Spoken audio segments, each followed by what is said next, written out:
पाहाड़ थाना पुलिस मामला रे संपृक्त थिबा अभियुक्त अम्लान साहू को गिरफ्त कर कोर्ट चालान करिसेंती। सूचनायोग्य जे अभियोगकारी श्री हितेन्द्र कुमार पृष्टि हंसपाड़ अंचल रहुथिबा बेले Trackon courier company assistant regional manager भाव में कार्य करती।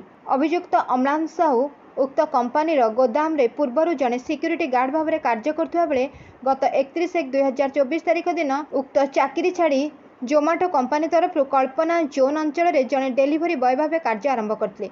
गत 25/3/2024 तारीख विलंबित राति अभियुक्त अम्लान साहू उक्त कंपनी गोदाम निकट को जाई सेठारे लोडिंग अनलोडिंग दायित्व बुद्धिराम मुर्मू नामक जड़े व्यक्ति को मद पीवा लगी देते।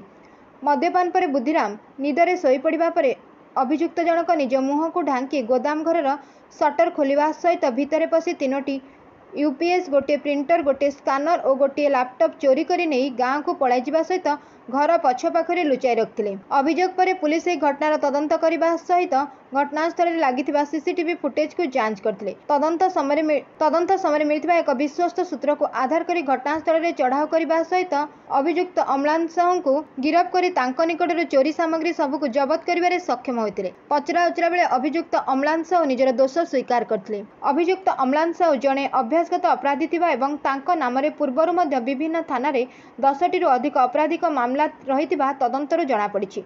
वर्तमान मामलार अधिक तदंत चालू रहिछि। Bureau report 51 news agency.